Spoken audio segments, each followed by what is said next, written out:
punto de vista, pois a Marea amosa toda a disponibilidade para amosar uns orzamentos progresistas que nos parece moi necesario que aborden os grandes retos que nos parece que ten a cidade. Un deles o da desigualdade e outro deles pois esa necesaria preparación fronte ao cambio climático que se traduce en cuestións moi concretas para a cidadanía. Unha mellora da mobilidade sostible, unha mellora do comportamento enerxético da cidade, da vegetación, das zonas verdes, dos residuos, xa que son medidas moi concretas. As nosas prioridades tamén inclúen o dereito á vivenda, inclúen, por suposto, a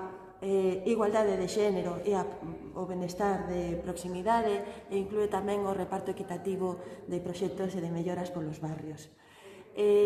Dende ese punto de vista, eu creo que a Marea Atlántica está tendo un comportamento responsable. Evidentemente, somos partidos diferentes e hai diferentes posicionamentos fronte a cuestións vitais, pero